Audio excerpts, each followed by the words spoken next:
Hello friends, welcome to doctors biology. कसे आहात सगळे? मस्त आहात ना? त्याच प्रकारे तुम्ही अभ्यासही मस्त करत असाल याची मला गॅरंटी आहे. तुमच्या काही शंका वगैरे असतील तर तुम्ही मला कमेंटमधून सांगतच आहात. ह्या नवीन चॅप्टरला सुरुवात केली होती. 5वा चॅप्टर आपला बायोलॉजीमधील ओरिजिन अँड इव्हॉल्युशन.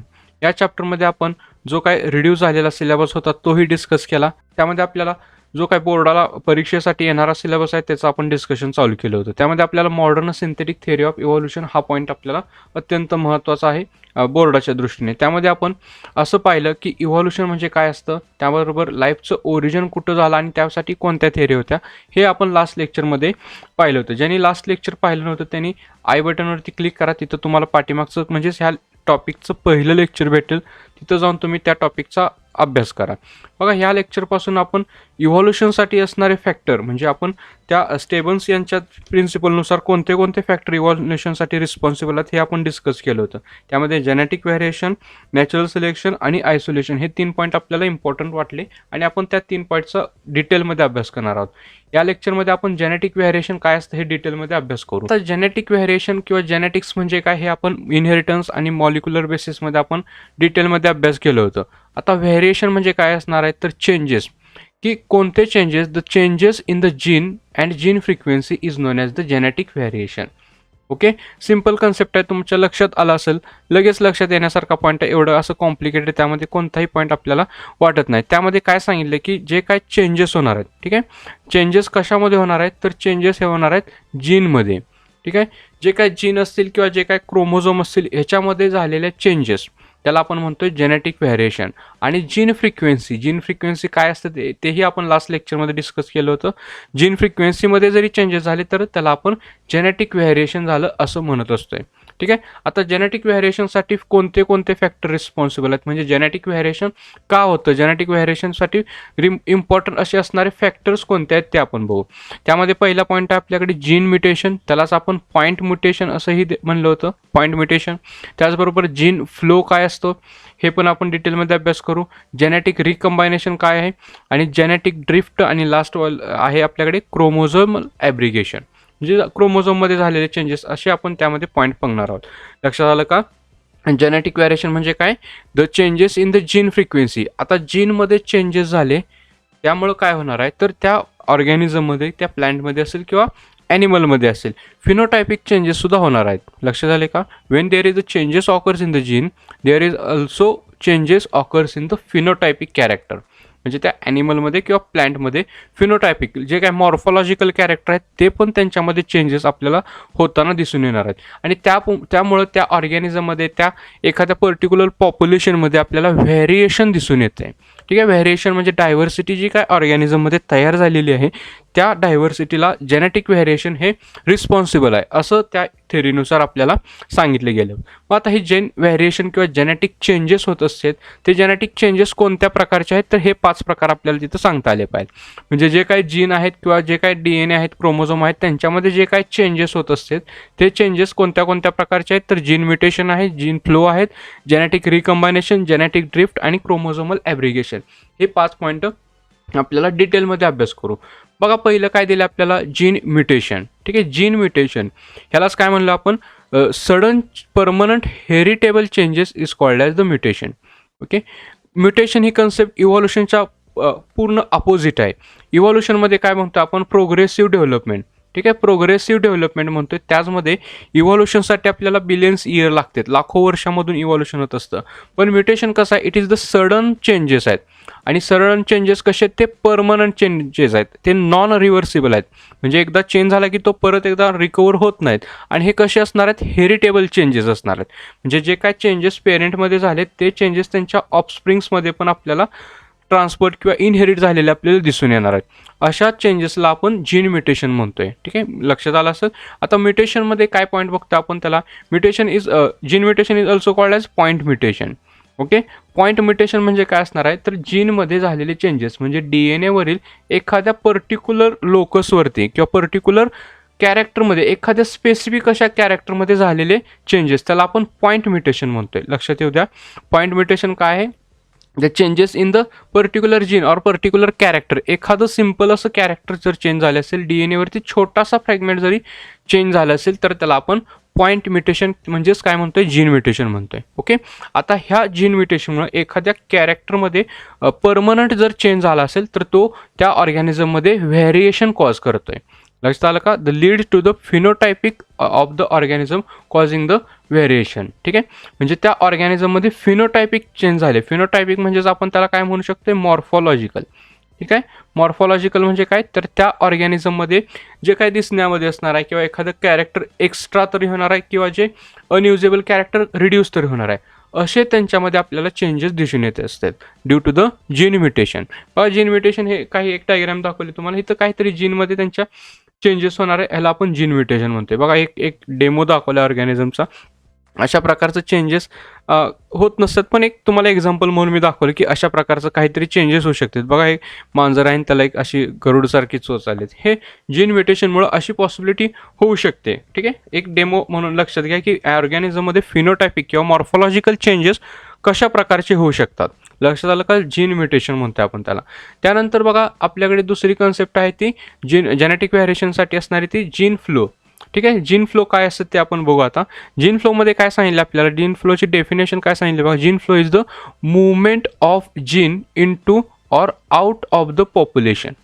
हे कन्सेप्ट लक्षात घ्या. तुम्हाला हे लेक्चर क्लिअर समजायला तुम्हाला पाठीमागचं लेक्चर बघणे पण गरजेचं आहे. पॉप्युलेशन म्हणजे काय किंवा मेंडेलियन पॉप्युलेशन म्हणजे काय हे आपण लास्ट लेक्चरमध्ये डिस्कस केलं होतं. बघा आता इथं काय सांगितलं जीन फ्लोची. जीन फ्लो काय सांगितलं आपल्याला, it is the movement of gene. Okay, जीनची मुवमेंट झाली from in to or out of the population. म्हणजे आपण पॉप्युलेशन काय सांगितलं होतं की ग्रुप ऑफ सिमिलर ऑर्गॅनिझम, त्याला म्हणलं होतं सेम स्पेसिसच्या ऑर्गॅनिझमचा ग्रुप. ठीक आहे, हे एक समजा सेम स्पेसिसचा ऑर्गॅनिझमचा ग्रुप आहे, ह्यामधून काही पर्टिक्युलर कॅरेक्टर किंवा पर्टिक्युलर जीन जर बाहेर गेले, ठीक आहे, ह्याला काय म्हणतो आपण, जीन फ्लो. ठीक आहे, जीन फ्लोमुळं काय झालं तर ह्या पर्टिक्युलर पॉप्युलेशनमधील जीनची संख्या कमी झाली. ठीक आहे, लक्षात आलं का? बघा जीन फ्लो म्हणतो आपण त्याला. It is the movement of genes in to or out of the population. ह्यामधून काय झालं, पॉप्युलेशनमधून काही कॅरेक्टर किंवा काही जीन हे बाहेर गेले, this is the gene flow. किंवा काही कॅरेक्टर आले पण असू शकते. ठीक आहे, in to the or out to the म्हणले आपण. ह्याच्यामध्ये नवीन काहीतरी कॅरेक्टर किंवा नवीन ऑर्गॅनिझम जर ह्यामध्ये ॲड झाले तर त्यालाही आपण जीन फ्लो म्हणू शकतोय. बघा ह्या पॉप्युलेशनमध्ये आपल्याला सांगितलं बघा, इथं काय सांगितलं आपल्याला, जीन फ्लोमध्ये ह्या एखाद्या पर्टिक्युलर पॉप्युलेशनमध्ये एक नवीन पॉप्युलेशन किंवा नवीन कॅरेक्टर इथे इन्व्हॉल्व झालं. ठीक आहे, हे सेम स्पेसिस आहे पण त्यांचे कॅरेक्टर हे वेगळे आहेत. हे ग्रीन कलरचे दिसतात आपल्याला, हे ब्राऊन कलरचे दिसतात. म्हणजे ह्या पॉप्युलेशनमध्ये काय झाले तर नवीन व्हेरिएशन आलं आता. ठीक आहे, हे व्हेरिएशन कशामुळे झालं, due to the gene flow. आता ह्यामध्ये हे ऑर्गॅनिझम आले, म्हणजे हे इन्सेक्ट आलेत ब्राऊन कलरचे, परत हे यांच्यामध्ये रिप्रोडक्शन करणार आणि इथं परत ते व्हेरिएशन असणारे इन्सेक्ट तयार होणार. म्हणजे आपल्याला काय दिसून आलं इथं, जेनेटिक व्हेरिएशन दिसून आलं. कशामुळं, जीन फ्लोमुळं. जीन फ्लो काय झाला आहे, द मुवमेंट ऑफ जीन. इथे जीन पर्टिक्युलर जीन जात नसतोय, इथं एखादा होल ऑर्गॅनिझम ट्रान्सफर करत असतोय. कळलं का? आता हे कसं होऊ शकतात, म्हणजे जीन फ्लो कसे होतात, तिथं आपण स्वतः असं DNA तर हवेत उडून जाणार नाहीत. ठीक आहे, DNA किंवा क्रोमोझोम असं फ्लो करत नसते, लक्षात राहू द्या. तिथं ऑर्गॅनिझमची मुवमेंट होत असते. ऑर्गॅनिझम काय काय करतात किंवा कशी मुवमेंट होत असते हे लक्षात घ्या. ऑर्गॅनिझमची मुवमेंट ही कशी असणार आहे, with the help of the migration. ठीक आहे, ऑर्गॅनिझमचं मायग्रेशन झालं म्हणजे ऑर्गॅनिझम काय झालेत, ह्या पॉप्युलेशनमधून ह्या पॉप्युलेशनमध्ये मायग्रेट झालेत. ठीक आहे, त्याचबरोबर गॅमेट्स डिप्रेसल म्हणतोय किंवा पोलन ग्रेन्स वगैरे असेल, काही स्पेसिफिक प्लॅन्टचे पोलन ग्रेन सुद्धा ट्रान्समिट होऊ शकतात आणि त्याच्यामुळं पण जीनचा फ्लो हा झाला, आपण असं तिथं म्हणू शकतोय. ठीक आहे, लक्षात आलं का? जीन फ्लो म्हणजे काय म्हणतो आपण त्याला, मुवमेंट ऑफ द जीन किंवा जीन मुवमेंट. हे कशामुळे झालं, due to the migration of organism. ह्या एक्झाम्पलवरून तुमच्या लक्षात आलं असेल की ह्या ब्राऊन कलरच्या पॉप्युलेशनमधून ग्रीन कलरच्या पॉप्युलेशनमध्ये हे इन्सेक्ट मायग्रेट झालेत आणि इथं परत ते रिप्रोडक्शन करून तिथं एक व्हेरिएशन क्रिएट करणार आहेत. ओके, ह्यामुळं आता ह्या मायग्रेशनमुळे काय होऊ शकते बघा, ह्या मायग्रेशनमुळे काय झालं, it altars the gene frequency. Okay, gene frequency ह्यांच्यामध्ये अल्टरनेशन झालं. त्यानंतर यांच्या जीन पूलमध्ये पण अल्टरनेशन झालं. ठीक आहे, जीन पूल पर त्यांचा अल्टर झाला. ओके, आणि हे जीन पूलचं किंवा जीन फ्रिक्वेन्सीचं अल्टरनेशनमुळं तिथं इव्हॉल्युटरी चेंजेस पण तिथं म्हणू शकतो आपण त्याला. ठीक आहे, म्हणजे इथं इव्हॉल्युशन होणार आहे. इथं ब्राऊन आणि ग्रीन कलरचे इन्सेक्ट क्रॉस झाल्यानंतर त्याच्यापासून वेगळं काहीतरी ऑर्गॅनिझम तयार होऊन इव्हॉल्युशन तिथं होऊ शकतंय. त्यामध्ये काहीतरी मॉडिफिकेशन होऊ शकतंय. This is the gene flow. लक्षात ठेवा. लक्षात तुम्हाला इम्पॉर्टंट काय ठेवायचं आहे, gene flow is the movement of the gene into or out of the population. पॉप्युलेशनमधून जीन बाहेर जाणे, ठीक आहे, किंवा जीन आत येणे, याला आपण म्हणतोय जीन फ्लो. नेक्स्ट आपल्याकडे कन्सेप्ट आहे ती जेनेटिक व्हेरिएशन, जेनेटिक रिकंबायनेशन. बघा नेक्स्ट कन्सेप्ट आहे आपल्याकडे जेनेटिक रिकंबायनेशन. आता रिकंबायनेशन म्हणजे काय बघा, त्याला आपण कंबायनेशन म्हणतोय. रिकंबायनेशन पुनर्मिश्रीकरण. आता इथं कशाचं कंबायनेशन होते, तर जीनचं कंबायनेशन होतं. हे आपल्याला कन्सेप्ट लक्षात ठेवले जातात. म्हणजे काय झाले, जेनेटिक मटेरियलचं कंबायनेशन झालेलं आपल्याला दिसून येत असते. कन्सेप्ट काय सांगितले बघा पुस्तकामध्ये, during the gamete formation exchange of genetic material occurs between the non sister chromatids of homologous chromosome. Okay, म्हणजे इथं काय झालं बघा, तर नॉन सिस्टर क्रोमॅटिड म्हणजे काय, की दोन क्रोमोझोम्स आहेत, ठीक आहे, हे दोन झाले sister chromatin. Okay, sister chromatin झाले. आता दुसरं कुठलं असणार आहे, दोन वेगळे क्रोमोझोम आले तिथं. आता ह्या नॉन सिस्टर क्रोमॅटिन, हे दोन कसे आहेत, तर हे नॉन सिस्टर क्रोमॅटिन आहेत. आता ह्या नॉन सिस्टर क्रोमॅटिनमध्ये कंबायनेशन होते, म्हणजे परत हे आणि हा क्रोमोझोम तिथं कंबाईन होऊ शकतोय. ठीक आहे, दिस इज द जेनेटिक कंबायनेशन और जेनेटिक रिकंबायनेशन म्हणतो आपण. ठीक आहे, कळालं का हे, ह्याला आपण रिकंबायनेशन म्हणतोय, जेनेटिक रिकंबायनेशन. मग हे जेनेटिक रिकंबायनेशन कधी होऊ शकते, ड्युरिंग द फर्टिलायझेशन. ओके, म्हणजे बघा फर्टिलायझेशनमध्ये काय होतं, mating of the gamete lead to the various recombination resulting in to the phenotypic variation. म्हणजे जे काय सेक्शुअल रिप्रोड्युसिंग ऑर्गॅनिझम्स आहेत, त्या ऑर्गॅनिझममध्ये फर्टिलायझेशन ही एक कन्सेप्ट महत्त्वाची आहे. ठीक आहे, फर्टिलायझेशनमध्ये काय होत असतात, 23 मेल गॅमेट आणि 23 फिमेल गॅमेट. ओके, हे human mail gamete female gamete हे फ्यूज होत असतात. ठीक आहे, जसं स्पर्म आणि एग असे फ्यूज होते त्याप्रमाणे ह्यामध्ये डिफरंट क्रोमोझोम असतात. 23 क्रोमोझोम आपल्याला तिथं बघता येतात. ठीक आहे, आता ह्यामध्ये काय झालं, तर त्यांच्यामध्ये रिकंबायनेशन झालं असं पण म्हणतोय. रिकंबायनेशन म्हणजे बघा, हे काय 23 क्रोमोझोम आहेत, ते इकडून मेलमधून एक येणार, ठीक आहे, आणि फिमेलमधून काही 23 मधील एक क्रोमोझोम असं एन होणार, आणि दिस इज द रिकंबायनेशन. कळलं का बघा. आणि हे रिकंबायनेशन कॉज काय करणार आहे, व्हेरिएशन. ठीक आहे, व्हेरिएशन. ते मायन्यूट व्हेरिएशन असेल तर आपल्याला ते नॉन ॲब्झॉर्वेबल म्हणू शकतो आपण त्याला, किंवा जे काय मोस्ट किंवा भरपूर प्रमाणात जर व्हेरिएशन तयार झालं असेल तर तिथं आपल्याला फिनोटायपिक व्हेरिएशन पण दिसून येत असतं. म्हणजे आपल्यामध्ये बघा, आपण पेरेंटपासून थोडे वेगळे दिसत असतात, म्हणजे आपल्यामध्ये पण हे व्हेरिएशन आले ड्यू टू द जेनेटिक रिकंबायनेशन. आपण एक्झॅक्टली मदरसारखं किंवा फादरसारखं हे आपण दिसत नसतोय, आपल्यामध्ये हे व्हेरिएशन झाले due to the genetic variation.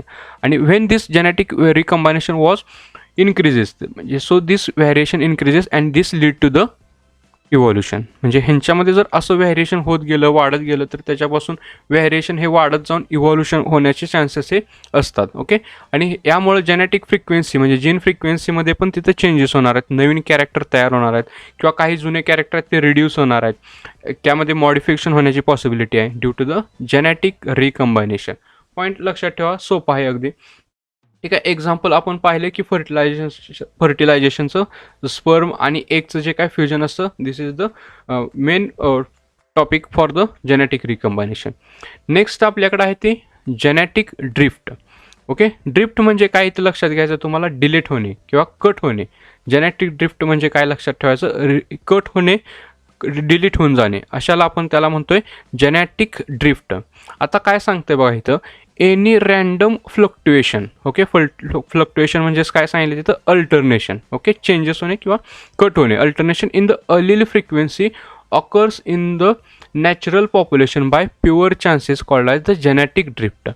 म्हणजे एका नॅचरल पॉप्युलेशनमध्ये बघा, लक्षात आलं का, एक पॉप्युलेशन आहे, त्या नॅचरल पॉप्युलेशनमध्ये जर एखाद्या नॅचरल डिझास्टरमुळं असेल किंवा कुठल्याही रिझनमुळं जर तिथल्या ऑर्गॅनिझमचं जेनेटिक जो काय अलील पूल आहे किंवा जेनेटिक व्हेरिएशन किंवा जेनेटिक फ्रिक्वेन्सी आहे ती जर चेंज झाली तर त्याला आपण जेनेटिक ड्रिफ्ट म्हणतोय. कळतंय बघा, म्हणजे एखादी नॅचरल पॉप्युलेशन आहे तर, ठीक आहे, नॅचरल पॉप्युलेशनमधले जे काय ऑर्गॅनिझम आहे त्यांचे कॅरेक्टर किंवा जो काय जीन पूल आहे तो सडनली जर डिक्रीज झाला, ठीक आहे. सडनली जर तो डिक्रीज झाला त्याला आपण मास एक्सटिंक्शन म्हणतोय किंवा मास एलिमिनेशन म्हणतोय आपण.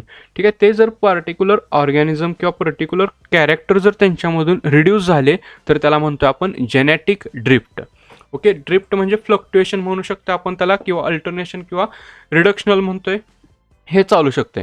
आता ही पॉप्युलेशन कशी झाली पाहिजे, मास एक्सटिंक्शन म्हणतो आपण त्याला. मास एक्सटिंक्शन किंवा मास रिडक्शन म्हणजे एखाद्या पॉप्युलेशनमध्ये स्पेसिफिक कॅरेक्टर सडनली आणि मास म्हणजे कसं भरपूर एकाच टायमाला त्या पॉप्युलेशनमधील ते कॅरेक्टर एलिमिनेट होणे पाहिजे.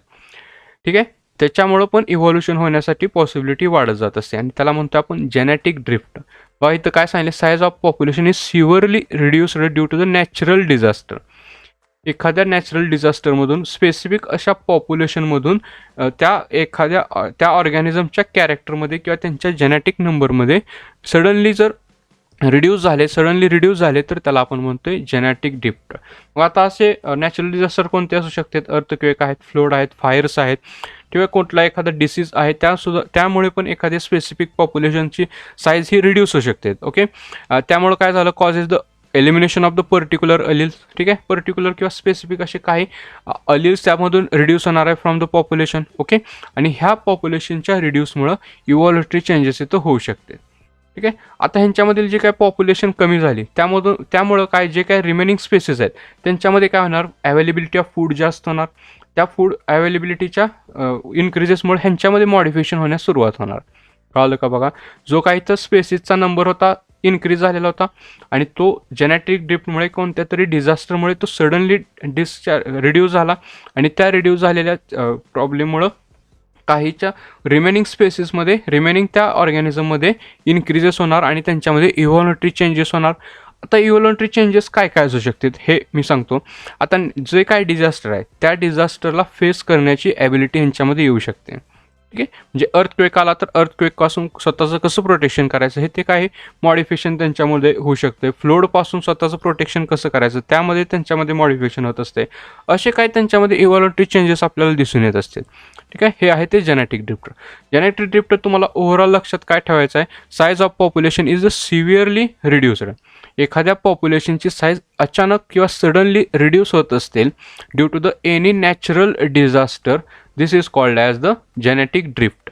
ओके. इथं फूटप्रिंट सांगते, एलिफंट फूटप्रिंट NCERTमध्ये तुम्हाला एक एक्झाम्पल आहे बघा.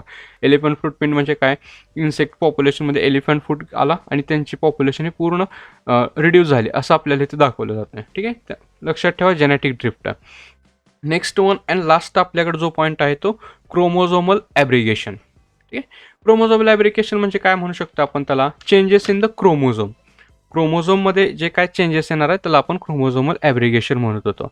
आतापर्यंत जे काय आपण पाहिले ते जीनमध्ये पाहिले. ओके. जीन म्युटेशन कसं होतं, पॉईंट म्युटेशन होतं, ते एखाद्या सिंगल जीनमध्ये किंवा स्पेसिफिक अशा कॅरेक्टरमध्ये चेंजेस करत होतं. आता आपल्याला काय बघायचं आहे तर पूर्ण क्रोमोझोम म्हणजे पूर्ण सेट ऑफ क्रोमोझोममध्ये काय काय चेंजेस होऊ शकतात किंवा काय काय त्यांच्यामध्ये मॉडिफिकेशन होऊ शकते. त्यामुळे ऑर्गॅनिझममध्ये जेनेटिक व्हेरिएशन होईल असं आपल्याला तिथं पॉसिबिलिटी वाटत असते. ठीक आहे. आता ह्याच्यामध्ये काय काय होऊ शकते बघा, एक आहे तिथं स्ट्रक्चरल चेंजेस, क्रोमोझोमच्या स्ट्रक्चरमध्ये चेंजेस होऊ शकतात. ठीक आहे. त्यामध्ये मॉर्फॉलॉजिकल चेंजेस होऊ शकतात. ओके. आता हे मॉर्फॉलॉजिकल चेंजेस कशामध्ये असू शकते, ड्यू टू द रिअरेंजमेंट सांगितले, त्या क्रोमोझोममध्ये असणाऱ्या जे काय जीन आहे त्या जीन्समध्ये असणारी रिअरेंजमेंट जर त्यामध्ये फ्लक्च्युएशन झाली, त्याच्यामध्ये जर ॲब्रिगेशन झालं त्यामुळं पण जेनेटिक व्हेरिएशन येऊ शकतं. ह्या पॉसिबिलिटी आपल्याला तिथं बघायच्या आहेत. मग आता ह्या जेनेटिक रिअरेंजमेंटमध्ये कोणत्या कोणत्या पॉसिबिलिटी आहेत ते बघा. पहिल्यांदा आहे आपल्याकडे डिलेशन. नावातच आहे ते सिम्पल आहे, ते कॉम्प्लिकेटेड नाही. त्याच्यामध्ये काय होतं आहे, the deletion of the particular gene from the chromosome. एखाद्या क्रोमोझोममधून काहीचा पर्टिक्युलर असा जीनचा फ्रॅगमेंट किंवा पर्टिक्युलर असे कॅरेक्टर असणारे जीन जर डिलीट झाले तर त्या कंडिशनला आपण म्हणतोय डिलिशन. ओके. त्याला इझिली म्हणू शकतो loss of gene from the chromosome. बघा इथे एक एक्झाम्पल दिलं, ABCDEFG. ह्यामध्ये काय झालं, डिलिशन झालं म्हणजे डी हा जीन इथे डिलीट झाला आहे. आता ह्याच्यामुळे जी पासून जे काय कॅरेक्टर रिप्रेझेंट होत होते ते कॅरेक्टर इथं तयार होणार नाहीत. ठीक आहे. दिस इज द जेनेटिक व्हेरिएशन. त्यानंतर बघा आपल्याला काय सांगितले, डुप्लिकेशन सांगितले. ओके. डुप्लिकेशन म्हणजे काय सांगितले, जीन आर रिपीटेड और डबल्ड. म्हणजे एखादा जीन डुप्लिकेट होतोय किंवा तो जीन डबल होतोय. डुप्लिकेशन होत असते. म्हणजे काय, एखादा स्पेसिफिक असा जीन तिथं डबल होणार आहे. बघा इथं जे काही जीन आहेत बी आणि डी ते इथं आपल्याला डबल झालेले दाखवले. बीचे जीन इथं आणि सीचं जीन हा डबल झालेला दाखवला आहे. त्याला काय म्हणतो आपण, डुप्लिकेशन. ओके, डुप्लिकेशन ही कन्सेप्ट इथं लक्षात घ्या. आता त्यानंतर काय सांगितलं आपल्याला, इन्व्हर्शन. ठीक आहे, इन्व्हर्शन काय सांगितलं बघा, इन्व्हर्शनमध्ये काय सांगितलं, a particular segment of chromosome is broken and get reattached. Okay, तो एखादा पर्टिक्युलर जीन इथून कट झाला आणि तो काय झाला, रिअटॅच झाला ॲट अ सेम क्रोमोझोम. त्याच क्रोमोझोमवरती तो रिअटॅच झाला आहे. 180 तो चेंज होऊ शकतोय. म्हणजे जो ह्या असा सिम्पल एक असा क्रोमोझोम आहे, लक्षात घ्या. ह्या क्रोमोझोमवर इथून तो कट झाला आणि तो इथं आला आहे. म्हणजे तो किती डिग्रीमध्ये कट झाला आहे, तर 180 डिग्रीमध्ये तो मूव्ह झाला आहे. ठीक आहे, लक्षात आलं का बघा, हा अँगल दाखवला आपल्याला 180. म्हणजे असं असेल तर 90 झाला आणि हा 180. हा जो काय 180मध्ये त्यांची मुवमेंट झाली, ट्विस्ट झाले, त्याला आपण म्हणतोय इन्व्हर्शन. लक्षात आलं का, इन्व्हर्शन. इथं क्रोमोझोम कोणता, जीन कोणताही लॉस झाला नाही किंवा नवीन जीन तिथं आला नाही. ठीक आहे, फक्त इथं काय झालंय, तर त्या जीनची मुवमेंट झाली आहे. एका ठिकाणीवरून तो दुसऱ्या ठिकाणी गेलाय. बघा इथं दाखवले आपल्याला एक. ठीक आहे, डीची जी काय मुवमेंट दाखवली इथं आपल्याला त्याला इन्व्हर्शन तिथं म्हणू शकतोय. ठीक आहे, लास्ट वन आहे आपल्याकडे ट्रान्सलोकेशन. ओके, ट्रान्सलोकेशन किंवा त्याला आपण ट्रान्सपोजिशन ही असं म्हणत असतोय, म्हणू शकतो. इथं ह्यामध्ये काय होते बघा, जो काय DNA किंवा जीनचा पार्ट आहे, तो क्रोमोझोमचा पार्ट काय होतोय, आज set to the non homologous chromosome is called as translocation. म्हणजे तो एका होमोलोगस क्रोमोझोमवरून तो दुसऱ्या क्रोमोझोमवरती जाऊन बसतोय. ठीक आहे, दोन असे सिस्टर क्रोमॅटिन असे आत्ताच आपण डिस्कस केलं. ठीक आहे, बघा लक्षात घ्या, हे दोन सिस्टर क्रोमॅटिन आहेत. ह्यामध्ये काय होणार आहे, जीनची मुवमेंट ह्या होमोलोगस क्रोमोझोमवरून ह्यांच्या नॉन होमोलोगस क्रोमोझोममध्ये आपल्याला होताना दिसून येत असते. बघा इथं पूर्ण आपल्याला दाखवलंय कशा प्रकारे जीन तिथं मुवमेंट झाली. ठीक आहे, म्हणजे हे 3 जीन आपल्याला दुसऱ्या क्रोमोझोमवरून तिथं आलेले आपल्याला दिसणार आहेत. ठीक आहे, ए बी सी जे काय इथं क्रोमोझोम होते, सॉरी जीन होते, ते जीन कट झालेत आणि इथं दुसरे जीन आलेत. ठीक आहे, म्हणजे क्रोमोझोमवरती जीनची तिथं मुवमेंट झालेली आपल्याला तिथं दिसून येत असते. म्हणजे त्यांनी काय केलंय, ट्रान्सलोकेशन केलं. म्हणजेच काय केलं, ट्रान्सपोजिशन केली. म्हणजेच त्यांनी जागा बदलली. लक्षात आलं का बघा, हे आहेत ते क्रोमोझोमल ॲब्रिगेशन. म्हणजे काय झालं, changes are occurs in the chromosomal set. क्रोमोझोमच्या सेटमध्ये झालेले चेंजेस आहेत. ठीक आहे, इथं काय काय बघतो आपण, डिलिशन आहे. म्हणजे क्रोमोझोमवरील काही जीनचे फ्रॅगमेंट डिलीट होणार आहेत, काही डुप्लिकेट होणार आहेत, काही इन्व्हर्स होतात आणि काही ट्रान्सपोजिशन करतात. म्हणजे ट्रान्सलोकेशन करतात, ते जागा करतात. ठीक आहे, आणि ह्या एवढ्या प्रॉपर्टीमुळं, एवढ्या कॅरेक्टरमुळं जेनेटिकमध्ये किंवा आपल्या जेनेटिक जीन थ्रू व्हेरिएशन तिथं दिसून येते. त्याला आपण जेनेटिक व्हेरिएशन म्हणलं. ठीक आहे, लक्षात आलं असेल तुमच्या, क्लिअर आहे पॉईंट. काय डाऊट असेल तर तुम्ही लगेच कमेंट करून विचारा. तुमच्या शंका मी नेक्स्ट लेक्चरमध्ये तुम्हाला त्या क्लिअर करू शकतोय. ठीक आहे, बघा आपण ह्यामध्येच म्हणजे मॉडर्न सिंथेटिक थेअरीमधील 2 पॉईंट आपले राहतात. त्यामध्ये नॅचरल सिलेक्शन आणि आयसोलेशन हे 2 पॉईंट आपण नेक्स्ट लेक्चरमध्ये क्लिअर करू. ठीक आहे, थँक्यू.